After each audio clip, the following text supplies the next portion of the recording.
My name is Professor Michael Gill. I'm the head of the School of Medicine here at Trinity College. You're all very welcome to this webinar. Welcome to our university faculty, our many wonderful alumni and friends in Ireland and across the world. The underlying principle of health diplomacy is that health above nationhood is a basic human right that can be used to achieve enduring partnerships and can support regional and global peace and security. Medical diplomacy is thus both an idealistic and a pragmatic pursuit that allows leadership through healthcare concerns and practice to step outside the immediacy of conflict and establish negotiation in common and less contentious issues to find mutual understanding and bestow goodwill. Health gives voice to the notion that whilst we may disagree, we don't always have to be in conflict when acting in accordance with common humanitarian principles. It's actually a very small world, as many of you will acknowledge. Professor O'Reilly and His Excellency Ambassador Dr Vincent O'Neill were in the same class at Trinity College Medical School. I had an email earlier this week from Dr Brian Larson, a former clinical researcher with me, who was also in the same class, and I understand is on this call along with many colleagues from that particular year, and he and they send their best wishes. Welcome also to our current medical students who come from all over the world, many of whom have a strong interest in global health equality and health advocacy. At Trinity College Medical School, students receive teaching on matters relating to medical diplomacy through the Medical Humanities course in Year 1, specifically global health, advocacy, power and politics, and in the global determinants of health and development during Year 3. These are important elements in our mission to train doctors to work anywhere in the world, taking a global perspective. Now, the medical school's interaction with Ghassan and Eileen go back many years. They instigated and generously funded a student elective program with the American University in Beirut, a very special appearance for some of our students. This is a picture of Ralph Hurley O'Dwyer, who noted at the time that his dream was to work in the global health field with organizations such as Médecins Sans Frontières, and that his experience in Lebanon has opened up so many avenues for him. We have an exciting future as well, and we are interested in looking at advocacy roles and academic links with other medical diplomacy organizations, creating a faculty position in this area within the school, and the development of undergraduate and postgraduate modules related to medical diplomacy and global health. Before I introduce Eileen and Ghassan, I'll just say a few words about Martina Hennessy, who will be moderating the discussion later. Martina is Professor of Medical Education, Clinical Pharmacologist, Director of the Wellcome HRB Clinical Research Facility, and Director of our intern program, to name but a few of her many roles and talents. Martina has a strong interest and track record in global health, and it was while in her role as Director of Undergraduate Teaching and Learning that she was the Trinity Medical School link in establishing the elective program with the American University of Beirut, and along with Eileen and Ghassan, and indeed visited Beirut and met Ghassan and Eileen there. Martina is going to moderate questions put to Dr. O'Neill, and if you put these in the Q&A section of the webinar at any stage throughout the talk, she will get to look at them and refer as many of them as she can to our speaker. I'd just like to introduce Professor Eileen O'Reilly, a medical oncologist at the Memorial Sloan Kettering Cancer Center in New York. She holds the Winthrop Rockefeller Endowed Chair in Medical Oncology and is Professor of Medicine at Weill Cornell Medical College. She has a fine international reputation in pancreatic and hepatobiliary malignancies and a very proud alumnus in the School of Medicine at Trinity College Dublin, and we are, of course, very proud of her. Professor Ghassan Abou-Alfa is a medical oncologist at Memorial Sloan Kettering Cancer Center, professor at Weill College, Cornell College at Cornell University, and trustee of the American University of Beirut. Ghassan leads a research program of hepatobiliary cancers at the Memorial Sloan Kettering. He received his medical degree from the American University in Beirut, in Lebanon, and completed his postdoctoral training at Yale University School of Medicine. Received his MBA from Columbia University. So alongside leading an international program of hepatobiliary cancers, he's developed a very significant medical diplomacy program at that institution. And as if he hasn't enough to do, he's completing his doctorate jurisprudence degree at Fordham University Law School. I'd now like to invite Ghassan to say a few words about this lecture and to introduce our wonderful inaugural lecturer, His Excellency Ambassador Dr. Vincent O'Neill. Thank you so much, Professor Gill, and good afternoon and good evening to everybody who is joining us today. I could not have said any more in full justice for what medical diplomacy is about better than Professor Gill did. Nonetheless, we're really greatly honored to really support a program of that nature as we heard about all of it.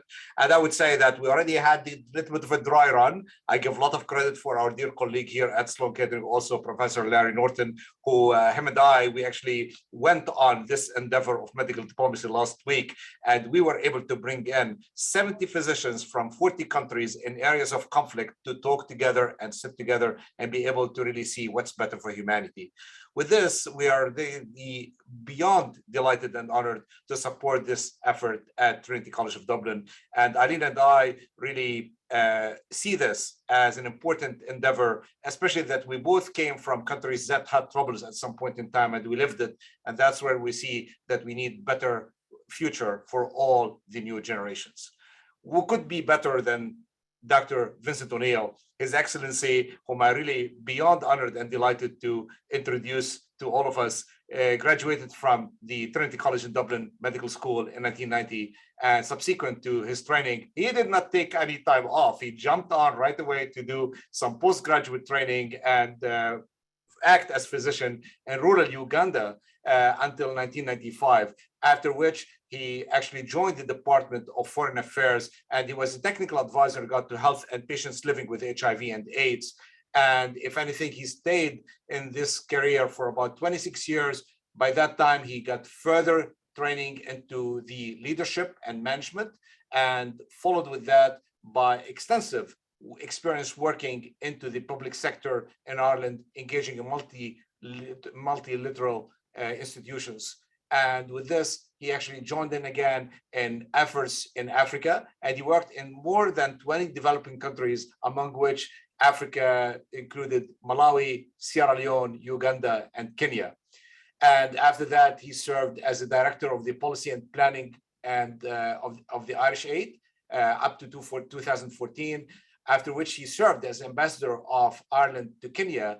And then, what a great delight, he joined into the Middle East, close to where I'm from in Lebanon, and he's currently serving as the Ireland ambassador to Jordan. I would say probably in all fair justice, I would not be the right person to introduce Vincent better than Eileen. Eileen, please. So thank you very much, and thank you everybody, and welcome to this lecture. We're really thrilled to be partnering with Trinity for this. And if I can, just Ghassan and Professor Gill have outlined your credentials, Vincent, but I will always think of you, and I think this is a shout out to our class of 1990, we're aging ourselves here, but that you are always the voice of thoughtfulness and reason and wisdom, and just kept us focused. And it's just lovely to know you and see you excel, and we really, really look forward to your talk. So thank you very much. Thank you so much, and good evening, everybody. And it's my pleasure, actually, to be with you this evening. And an honor to be asked to deliver the inaugural lecture that Ghassan and Eileen are sponsoring in Trinity. And I want to thank them particularly for that and for all the other support that I know that they direct towards the School of Medicine in Trinity College. As Eileen said, we had many years together, both because both of us have the surname of O. We were together a lot in the laboratory work and clinical work, and she's just a fantastic colleague, and it's wonderful to hear how she did so well in her career, and also Ghassan.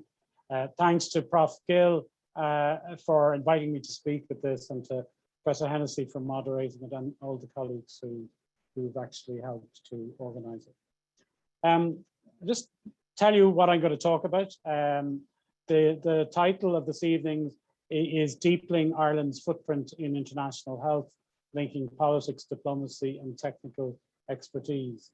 And I'm very much speaking to that topic from my own personal journey as an employee of the Department of Foreign Affairs, and having worked as a doctor and technical advisor in health and HIV/AIDS, and laterally as a diplomat over the last 25 years.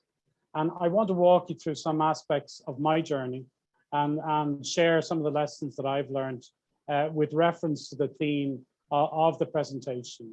And I want to say at the outset that I'm not speaking as a government spokesperson, nor purporting to be an expert in global health, but I am speaking to my experience with a medical background, working in public policy and in diplomacy, and working with a great team in the Department of Foreign Affairs to advance Ireland's interests and sharing some of the experiences relating to those. And I'm conscious that though many of my comments relate to Ireland and my experience, but please be assured that a lot of the issues, the principles and the approaches have broader significance and interest. So just, and again, there's a lot of different terms: medical diplomacy, health diplomacy. I'm interpreting, I'm going to focus on more on the health diplomacy side, and I haven't come across a standard textbook definition. But for the purpose of this discussion, I'm interpreting it in two ways. Firstly, the process by which governments and non-state actors develop and coordinate global policy agreements across state boundaries to improve global health outcomes.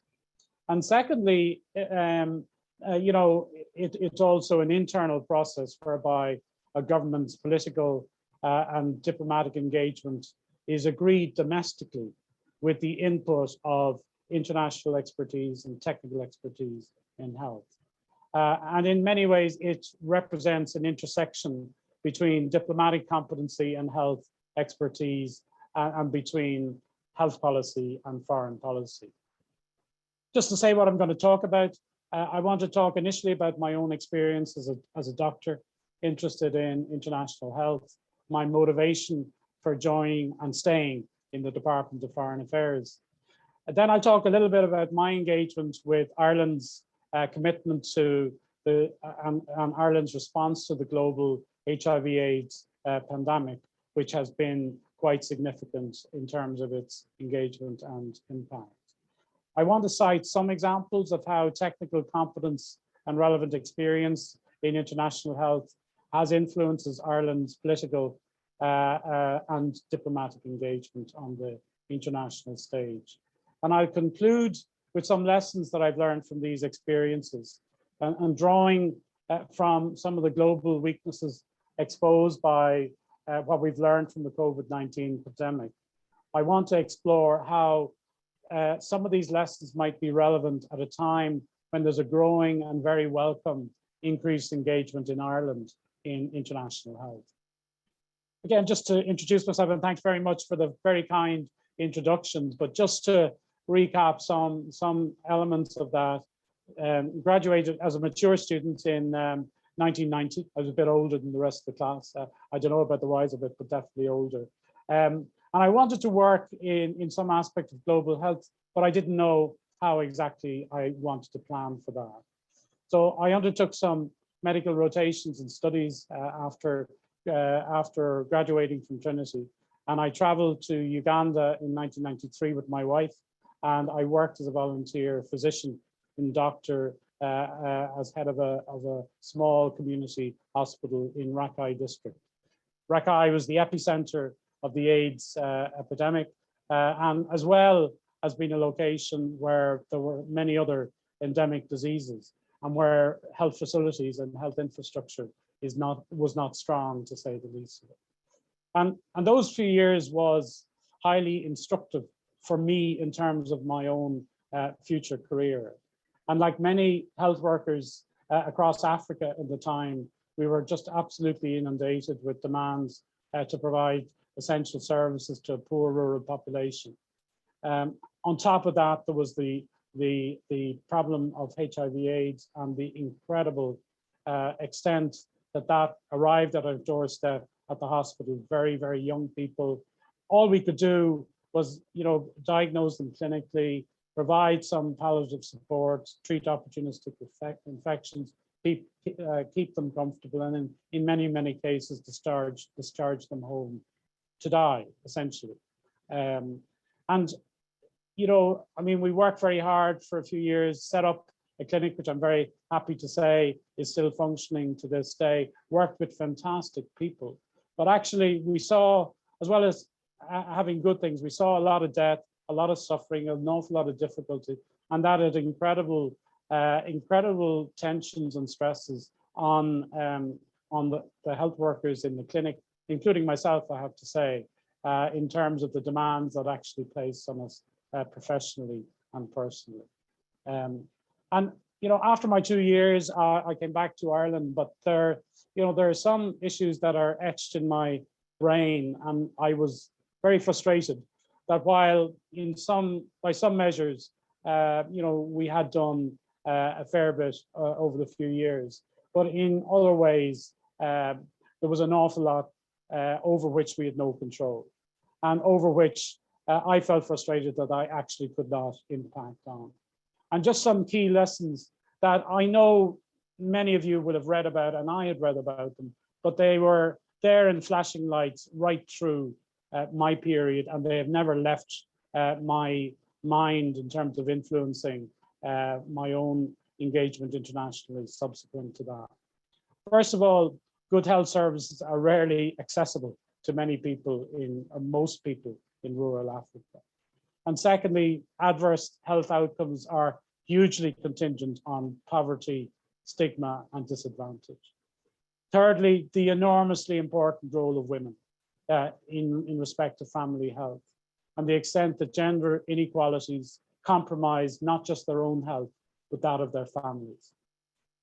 Also, the lack of financing is a problem, but so also is local corruption and local patronage, the adverse impact of local patronage and expert. International cooperation often comes, but it's not directed where it is needed most. And finally, and importantly, that this state of affairs does not happen by chance. It's a function of domestic and international political choices. And you might say some of those are stating the obvious, but actually in my journey, they actually helped me, I suppose, understand that perhaps if I wanted to do something different, I needed to step out of the space where I had heretofore worked in. So I traveled back to Ireland. I'd enrolled in a Master's in Community Health in Trinity College. And at the same time, I applied for a job for a health technical advisor at the Department of Foreign Affairs, the first time they ever offered that post. I interviewed and I was offered the job. And I was really, in a dilemma, not for the first time in my professional career. Should I continue around the mainstream career progression in terms of training in medicine, or should I go and take a break, move into a department, into the Department of Foreign Affairs, and very much in my own head, it was a bit of an unknown territory, and I was taking a big risk after investing so much time in my own studies to date. I discussed this with the head of the Masters of Community Health in Trinity, Professor John Keaveney, who became a wonderful colleague, mentor, and friend of mine over time. And together we said, look, this job is not going to come up again, take it, and then we'll see how best to respond to your own training needs at a later stage. So I did, like many times, I agreed with what the advice that John had to say, and I basically started work in the department. And the commencement of my work there coincided with, first of all, the beginning of a huge expansion of the Irish government's aid program called Irish Aid, which is situated within the Department of Foreign Affairs. And there was a strong commitment to grow that program in the area of health and HIV/AIDS. And there was essentially almost a blank sheet to actually help that process along. And secondly, it coincided with the beginning of the response of the Irish government to the global HIV/AIDS pandemic, which again, I'll come back to in terms of some of the lessons learned from that. So I worked in that technical area of health and HIV/AIDS for the first 10 years I've been in the department. I'm now ambassador in Jordan, a very different role, previously ambassador in Kenya. And actually, it's been a very interesting journey. And I think I want to share some of those experiences. And, you know, for those people who are interested in actually planning some aspect of a commitment to global health, I hope some of these lessons can inform their choices. In order to move on, I want to say a little bit, first of all, to talk about Ireland's global commitment situated within our own location as an island and our own existential outreach to the world. We're a small island. The island of Ireland has a population of about 6.5 million people. And yet we have a global diaspora of over 65 million people in many countries around the world, giving a sense of how immigration at the early stage made people, for reasons very often of poverty and disadvantage, face outwards.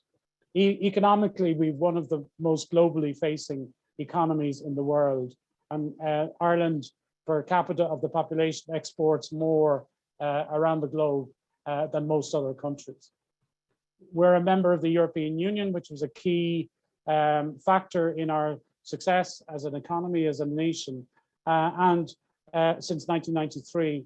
But we've also contributed to that European Union, and we've also contributed to its strength. And it also demonstrates our need for the development of strong multilateral partners to allow us, for our own benefit, but also to allow us to contribute globally. And I think another important part of the global story is the number of people from other countries over the last number of years that have come to live in Ireland. And that's the other phase of globalization, and that how our country has enormously benefited from that. I think almost 17% of our population in Ireland were born outside of Ireland. And that's something which is really important, and it's a real big opportunity for us. But having a global focus and having strong partnerships is not just about our economy, it's not just about our society, it's also about our values. And since Ireland joined the United Nations in 1955, we've had a major effort to try, as a small country, to try and influence global processes. And the areas where we've had really very, very strong influence have been in anti-nuclear proliferation, they've been in peacekeeping, and in the areas of human rights. And it shows you that smaller countries, if well planned, can actually have a considerable global footprint over and above the size of their populations. At the moment, Ireland is an elected member of the United Nations Security Council. And a few years ago, Ireland and Kenya together co-convened the global processes to get global agreement for the United Nations Sustainable Development Goals, the so-called 2030 Agenda for Sustainable Development. And that's something that I'm very proud of as somebody working within our department, and I think every Irish person should be part of. And it kind of points to the fact that our foreign policy is extremely important in terms not just of economic necessity, but also in terms of building coalitions, having effective multilateral partners, and having strong focus which reflect Irish people's values and influence. And part of that global vision is that Ireland is one of the leading countries in terms of our commitment to international cooperation. And for many decades, Irish missionaries, volunteers, and non-governmental organizations traveled to developing countries and made incredible contributions, mostly to the lives of the poor in those situations. When I presented my credentials to President Kenyatta in Kenya in 2014, we were opening a new embassy there. He said to me, Ambassador, two things I want to say to you. First of all, I was educated by the Irish Holy Ghost Fathers. and I play rugby badly, he said. But the other thing he said, look, I want to say this to you, that the Irish were one of the very few countries that came to Kenya to give and not to take. And that's something that really has struck with me, and it's something I've shared with many people over the years, because that's exactly what represents the very best of Ireland's contribution. A year after we had that meeting, his wife, the First Lady in Kenya, opened an exhibition at the National Museum in Kenya, documenting the contribution of Irish people to Kenya's development over 100 years. That's just one example, and there are many, many others. And I think that's Ireland's contribution now is being, that contribution is still being sustained by incredible individuals and organizations, many of whom are based in Ireland. People like Dr. Mike Ryan, who you'll have heard of, who work with international organizations making an incredible difference. But it's also been sustained by the government's commitment to international cooperation. And this year, for the first time ever, it was agreed that over 1 million euros, 1 billion, over 1 billion euros is being allocated to the government's overseas aid program in the year 2022. And if that is excellent and an opportunity, I think it's not just about money, it's about an approach.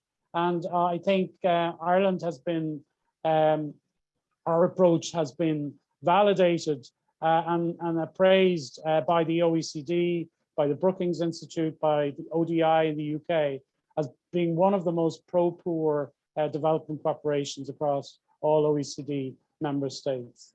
And the hallmarks of the Irish aid program is that it is focused primarily on the poorest countries, most of whom are in Africa. It's that it's focused on sectors that are directly impactful on the poor. Strong focus on gender equality, a focus on strong partnerships with global, national and subnational partners, but also helping to build national systems in ways that actually can plan for sustainability in the sectors that we're working in. And finally, that the country-specific supports are complemented by multilateral supports that are actually geared at doing many of the same things that we work on at country level in terms of our own objectives and priorities. I think a central element of this has been to make sure that we have the technical capacity to actually oversee that political commitment. And this is again coming back to the title of tonight's lecture, and that is integrating political, diplomatic and technical competencies. Because not only have we developed an aid program that actually is remarkable for its quality, but it is actually overseen by a good mix of competencies that can make sure that that will be the case into the future. And in the early stages when I joined the department, my job was to help map out how we could actually approach a commitment to global health and how we might develop a policy framework, identify partners, work at country level in a manner that can actually respond to the health needs of the country. And in order to do that, I worked very closely with diplomatic colleagues, excellent diplomatic colleagues in Dublin, but also overseas in our African missions and our Asian missions, but also worked with some colleagues in our UN missions, our European Union, again, a good mix of colleagues there. And also we drew on some external consultants, some from Trinity, but some from other institutions to help us ensure that our program drew on the best international practice so that we could plan for an impactful program in the context of a growing allocation to international health. Okay, I just want to move on to another stream, and that is again something that I've kind of witnessed when I was in Rakai in Uganda, and that is the whole ravages of the HIV/AIDS pandemic and how Ireland has responded to that. I will never get it out of my head that the first time in 1982, the syndrome of AIDS was first described by the Center for Disease Control in the US. It took 19 years before, from that time to the time there was an agreed international framework which could form the basis for a planned international response to AIDS. I think it's a separate, the focus of a separate discussion to talk about why that was the case. But actually, you know, it's been a mix of prejudice, of denial, of I can never say that word, misinformation, political and institutional failures. And basically, it was only until in the year 2000 and 2001 that the US put the issue of HIV/AIDS and as a threat to global security up for discussion on the Security Council, that it at last started to be dealt with seriously. And there were 3 Security Council debates between the year 2000 and 2001. And one of those agreed that there would be a specially dedicated United Nations General Assembly session in order to advance the agreement of a declaration of commitment on HIV/AIDS. That took place in June 2001, and that led to the first ever session on a specific health issue ever. And there was a declaration of commitment agreed at that, and that provided basically the framework for better political commitment, better flow of financial resources, but also better structures for accountability. And again, we were involved in that process. And for these negotiations, Ireland is part of the European Union discussions around texts and negotiations. And I worked with some excellent diplomats in New York and in Dublin. And we managed successfully to get, I think, some very good language on the issue of HIV and human rights, how HIV was impacting on children and on families, and what social supports needed to be put in place in order to respond to the social needs of the families of people who died with HIV/AIDS.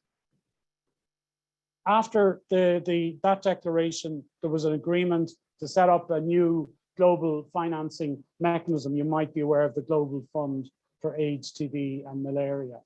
And again, after that, Ireland was one of a very small number of countries that constitute what was called a transitional working group to help shape that global fund, to help look at the governance structures, the kind of how it could respond to country-specific requests, what were the structures that need to be put in place to ensure maximum benefit and accountability, and so on. And again, my friend, Professor John Keaveney from Trinity was Ireland's representative at those discussions. And together, I worked with him domestically with our own diplomatic and political colleagues, again, discussing the importance of this as a new international instrument. And that basically led to Ireland being one of the first countries to make a financial commitment to the Global Fund.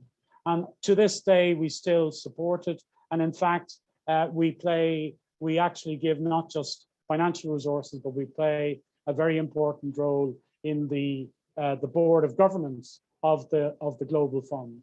And we use that in a manner that can actually ensure that the processes relating to the distribution of funding basically reflect also the kind of approaches that we use at country level in our bilateral programs. So responding to HIV/AIDS then in a context of quite a significantly growing budget, and also the fact that Ireland had partner countries in Africa, in the countries which are most affected by AIDS, meant that we reprogrammed a lot of funding. We took on, again, a mixture of technical and diplomatic staff to administer it so that we could respond to the challenges presented by it. Our Taoiseach went to New York in 2002 and made a commitment that we would spend 30 million euros on the global HIV challenge. And 3 years later, he came back and reported that we delivered on that commitment. And he made the incredible additional commitment that Ireland would commit to 100 million euros per annum to respond to the global AIDS pandemic for the period from 2005 to 2010. And that commitment has been delivered on.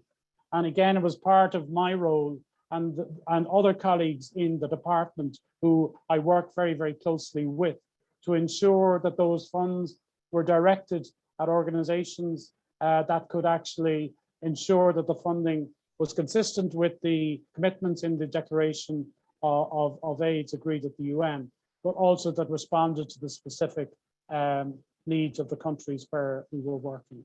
So I think that was a very interesting time. And just to conclude this point, it wasn't all about money. It was also about policy influence, working with other partners to maximize the impact. And just one example of that was that during Ireland's presidency of the European Union, again after the UN agreement, we brought together to Dublin all of the development ministers from other EU member states, and under Ireland's leadership had a discussion involving UNAIDS and other organizations to try and incentivize and accelerate the European response so that our commitments and our financial allocations to that could be augmented. And I can't mention that without thinking of one of my great colleagues, Nicola Brennan, who some of you might know, but Nicola was basically hugely engaged in that process and many other processes later on. So I want to move on from that period of time and fast forward 20 years, because that time, as I said, it took an awful long time for the world to make up its mind to actually have a good response to that pandemic. And the lack of that response exposed a lot of failures. And, you know, they're not dissimilar failures that we're seeing in the wake of the analysis done on the emergence of COVID-19 and the impact that it's having around the world. I mean, what it did expose, COVID-19 I'm talking about now, was the insular and short-term outlook that has characterized the interests of so many political and institutional leaders. And again, the threats, the populism, insularity, and a sort of an anti-multilateralism actually presents. And we've seen that by some very large states in the last number of years. I think also it showed the weakness and vulnerabilities of some key international organizations and the absence of a global financial facility needed to respond. It also exposed, I think, and this is very important, the extent that poorer countries with more fragile health systems have once again been left behind. Importantly, but not only in the sense that they're the last ones to be able to access a vaccine. And I think a key question for 2022 is, I mean, is the COVID-19 crisis going to force real enduring change in our global multilateral system to prevent further pandemics? And we asked the same question actually in 2001. And after 2001, the G8 made a statement saying that, we see the importance of good health to the future economies, to our global security. Again, that was 20 years ago. Are we back in the same situation at the moment? And the famous phrase of Mike Ryan, who said, nobody is safe until everybody was safe. I mean, it's still echoing in our ears because it is so true. So let's just look at a few positives, because there are some positives as well. And in reflecting about this situation, I think one of the positives is that the whole global momentum to deal with climate change, I think, has shown some of the benefits of multilateralism, of intergovernmental cooperation, but also the need to tie the global community down to accountable commitments. And you know, our ex-president Mary Robinson and your ex-chancellor in Trinity has played an incredibly important role there. So there is a respect for these processes, and that experience of climate change can also inform future initiatives in health. Last year, WHO commissioned a report from what they called an international panel for pandemic preparedness and response. And that's an excellent report, and that outlines the kind of political commitments, the kind of governance structures, the kind of institutions that are needed, the kind of financing to prevent future pandemics, and also to ensure least developed countries have better financing for their services. And also last year, just in December, a few weeks ago, the World Health Assembly agreed that it would prepare a global legally binding convention on pandemic prevention, preparedness and response.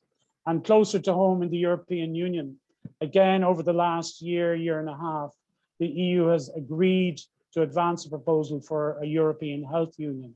And there's a lot of discussion underway about the EU augmenting and increasing its allocations and engagement with global health. Just before finishing, I just want to say as well, I think one of the other good news stories is that, and it's something that I worried about 25 years ago, is that we've seen a much sharper, broadened and deepened engagement in Ireland in global health. And it's really encouraging to see the universities, the training institutions, the international organizations that actually have prioritized global health and are advancing programs in it. And I think that's extremely encouraging. I mean, there's an Irish Forum for Global Health that Nadine Ferris is doing absolutely fantastic work in. And that brings people together. It's a convener and allows people to discuss and share topical issues, but also agree some actions. And it's also good to see the Health Service Executive under the leadership of David Weekliam. And they're involved in developing institutional partnerships between institutions in Ireland and in other countries. Not because they think it's a good or an honorable thing to do, but it's a recognition also of the mutuality of interest and also the interdependence that we now see that has arisen in health because of globalization. And I think, you know, this is happening at a time when we also have a lot of other nationalities living in Ireland who can greatly contribute to those discussions.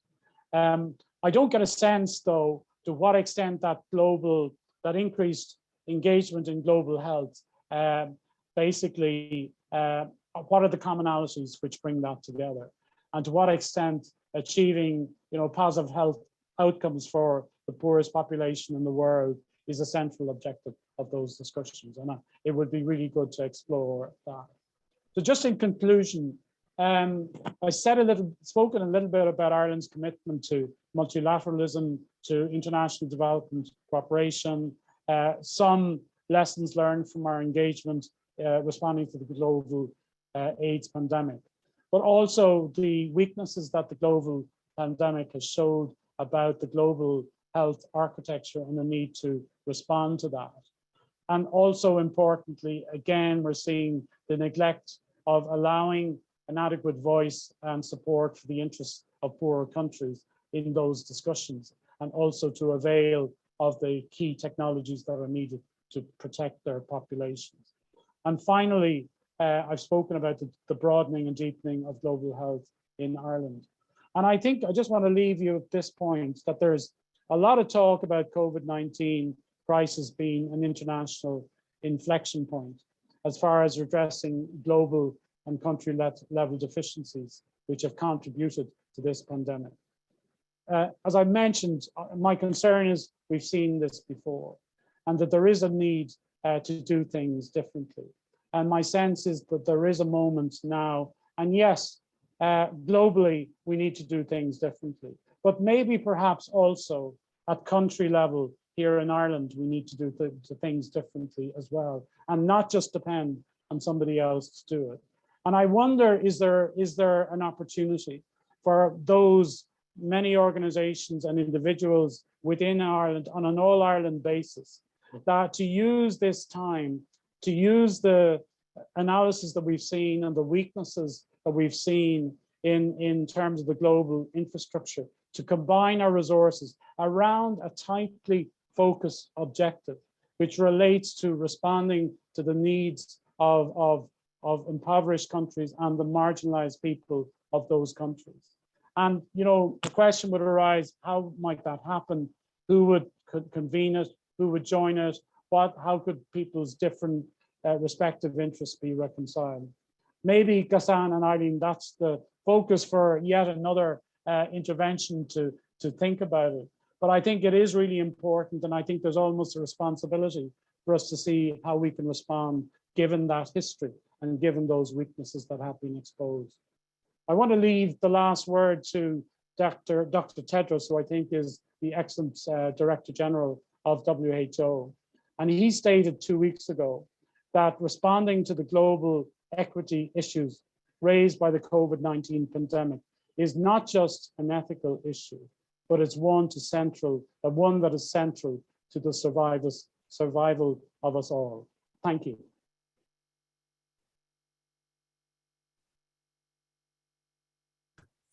Thank you very much, Vincent. That was fantastic. I have to say, you shared a very exquisite personal journey with us. And I don't know if we ever managed to say it clearly enough to you, but here at Trinity and in the medical school in particular, we'd like you to know that we're incredibly proud of your achievements as a member of the profession, as an alumnus of the school, and in representing the Irish people as an ambassador to Jordan now. So it's been really fascinating to understand the scale of your vision and your evolution from a committed doctor on the front line to a medical diplomat, needing perhaps to hold back some of your own passions behind the scenes in order to build a greater consensus. It's been obviously a fantastic journey. What a journey, and what a masterclass for us on a description of the nexus between politics, diplomacy and technical strength. So we have questions coming in here at a pace. I'll make a start with some of them and hopefully I'll come back to myself to be able to get in with one. So from just starting from Sylvia, and I'll take two together there, from Sylvia Healy and Deirdre Kelly, thanking you and congratulating you and asking you, of all the policy initiatives you implemented, which one had the most impact, and could you also comment on the role of public health education in disease mitigation? Okay, I think of all the policies, I suppose I'll answer that slightly differently. Of all the policy initiatives, I think the thing I learned most is that to work towards improving health outcomes probably in any society, is the biggest mistake you can make is to medicalize the problem, because it is not just a medical problem.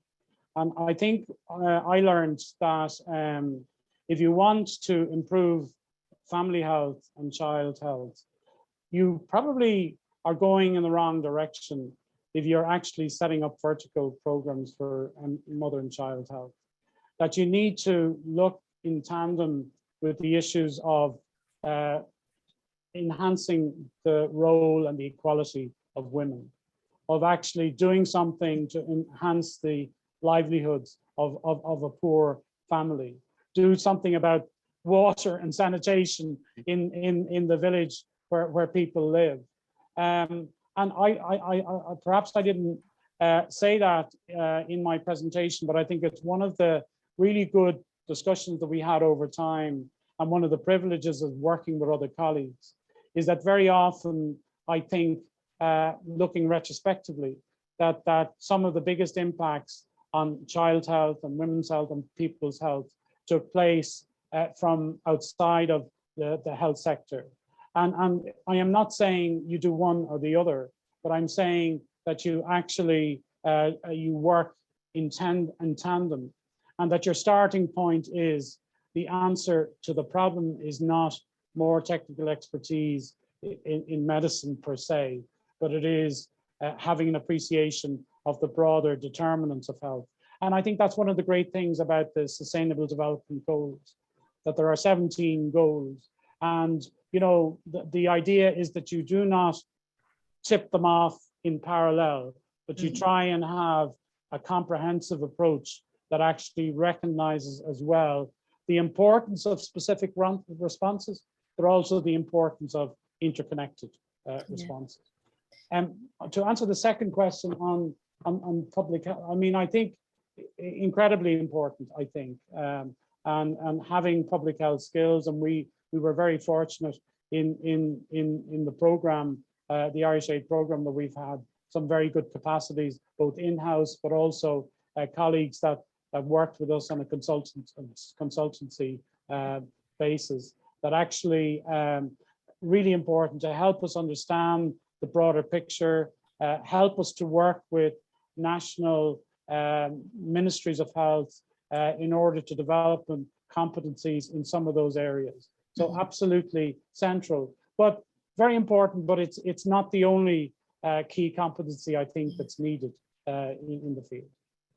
So lots of congratulations coming in to you from Doctors for the Environment, and also best wishes and thanks for your support in Jordan in particular. And I've seen quite a few thanks in that regard. Can I ask you a question just again about education? And this is from Natasha and also I think from Marie. And it's asking you if medical diplomacy is that nexus between politics, between medicine, between technical expertise, what is really at the core of it? Is it a shared value? Is it an ideology, or is it a set of assimilated competencies? And what does that mean for institutions like Sloan Kettering and for TCD in developing the faculty and the students of the future to understand that discipline? What advice would you have for us about incorporating that into our training programs and into our mission statements and our sets of values? Yeah, thanks, and thanks everybody for the questions. As I said at the outset, I don't think there's a specific definition for medical diplomacy, but again, from my experience, I think you need a combination of a few things to work effectively in a diplomatic environment and to be influential in that context. And yes, having a specific technical skill in health and in medicine is a really excellent starting point. And that can be in several disciplines. And as I say, it doesn't necessarily just have to be in public health. But I think allied to that, you need some other skills.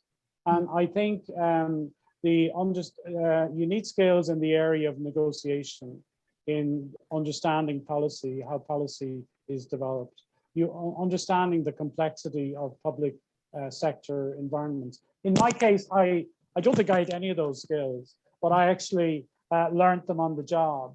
And one of the most important things that I learned, and again, we're talking about effective diplomacy, is how you manage people, and how you relate to people, and how you relate to people within your own organization, and how you understand the complexities and sometimes the actual different tensions that are there within your own organization, and how you get people on board with a view to advancing an evidence-based approach or something that is actually worthwhile. And that takes time, and it takes skill, and you won't necessarily be taught that in any institution. But I think you have to understand the importance of that. And likewise, in dealing with partners, be they government partners or Irish development partners, and actually, can I just say this because I forgot to say it in my submission, but hugely important in terms of Ireland's journey in health and our journey in HIV/AIDS was Irish-based NGOs who also engaged and supported us in Irish Aid on the pathway, and also contributed hugely from their experience, but also NGOs dealing with HIV/AIDS in Ireland, who actually, again, gave a very individual perspective, which was hugely important in terms of helping to shape our response. So I think those skills, a technical skill, but also maybe a managerial and leadership, I think, is important as well. And there are ancillary courses people can do in terms of leadership, management, negotiation, policy making, and so on. There's no single answer to that question, but I do think you need to value the importance of relationships and of having strong partnerships within your own organization and within outside of your organization. So many good wishes, lots of questions coming in here about your view on the TRIPS waiver. That's one thing. Also a question about refugees and the status of refugees, something I know that Ghassan and Eileen will be very well aware of from their work in Lebanon. Just, you know, does medical diplomacy apply in that circumstance, and how can it apply better? Yeah, well, actually, interesting question, because in my role in Jordan, one of the reasons that the government opened an embassy in Jordan was because of as part of our response to the Syrian refugee crisis. And, you know, Jordan and Lebanon is the same, and they are unbelievably generous to the extent that they have welcomed refugees, not just from Syria, but from many other countries. In the case of Jordan, they've had refugees from Palestine, from Iraq, from Sudan, from Somalia, but there are 1.3 million Syrian refugees in Jordan out of a population of 10 million people. And they have opened their borders to those very, very generously, and they treat refugees in exactly the same way as they treat their own citizens. And Ireland has been supporting the response to the refugees in various ways. We provide funding to the UNHCR, UNICEF, the World Food Programme. I visited many of both the refugee camps, and most refugees in Jordan are actually living in the community, not in the camps. So that's a way that we've been responding. We also respond by resettling some of those refugees into Ireland. And just before Christmas, we had a team out in Jordan from the Department of Justice, and they were identifying over 300 Syrian refugees for resettlement into Ireland early this year. And later on in the year, we will be having a similar group of people going from Jordan back to Ireland. And it's actually heartbreaking when you go and meet those families. And I'm, you know, in terms of what, listening to them, because you'll have a young family, 2 younger children and their parents, and they're going back to Ireland. And the kids are hugely looking forward to going to a new life and to be away from the confines of living maybe in a camp or else in a restricted community.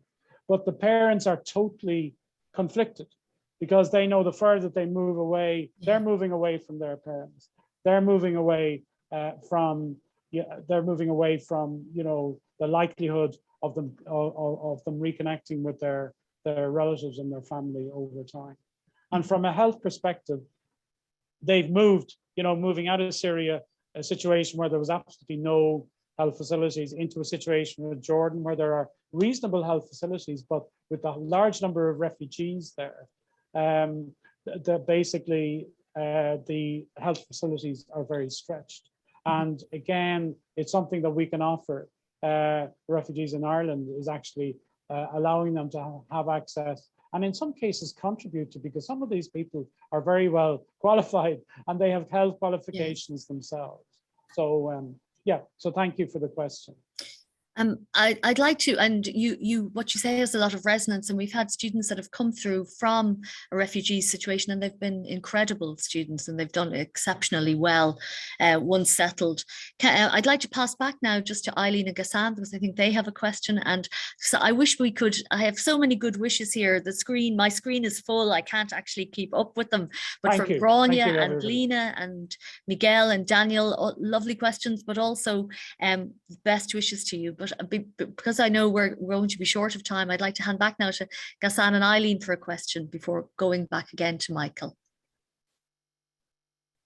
So Vincent, thank you so much. That was really, really wonderful. I think very inspiring and really interesting, just to give us your life story and all the amazing work that you've done.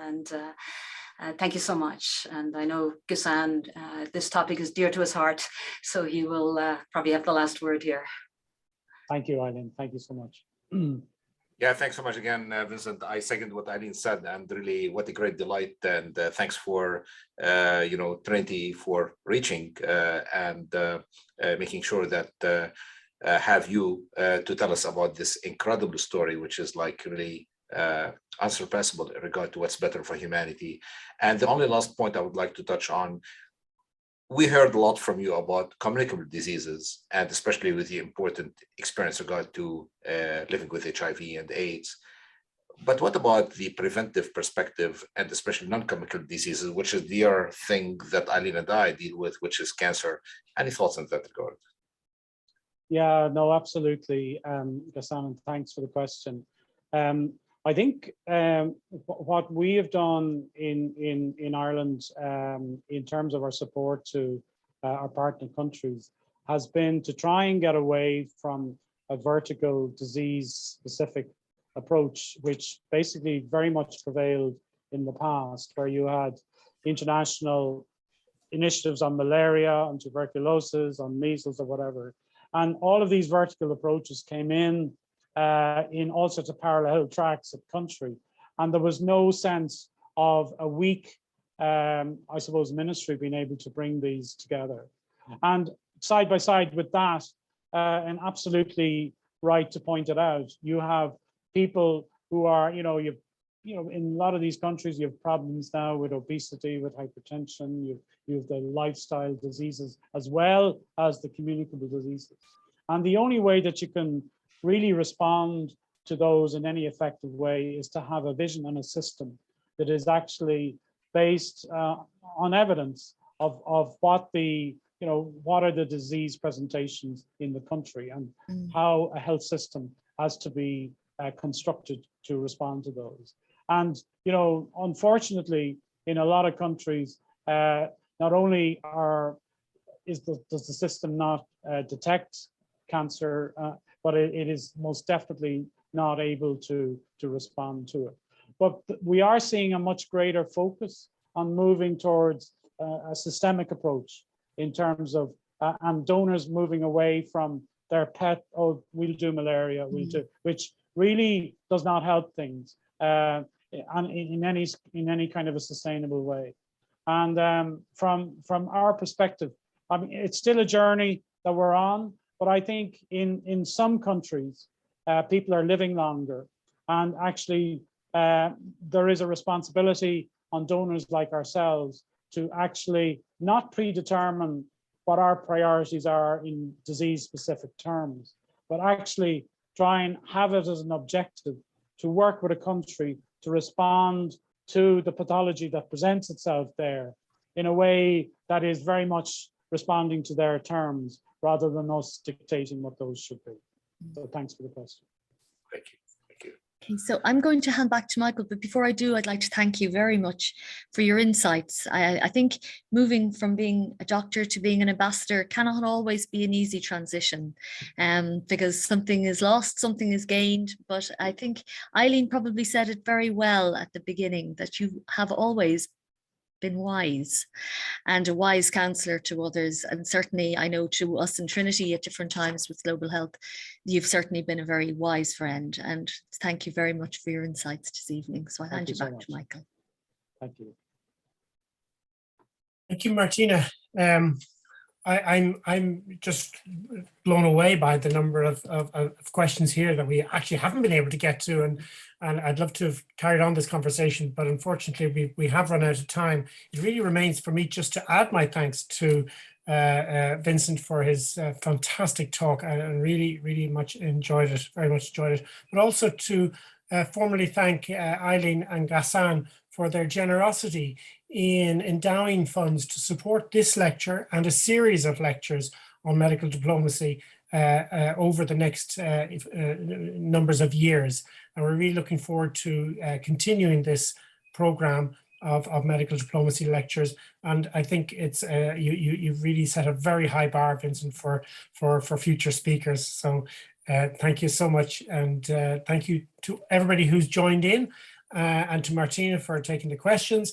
and for all of their questions here. We will be recording this, so it'll be available for people to look at. And I think the list of questions will also be available if we want to just see who has been asking the questions. You may want to respond yourself if you know the people and so forth.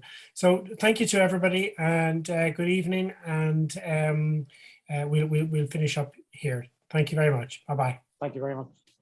Thank you. Thank you. Bye-bye now. Thank you. Thank you.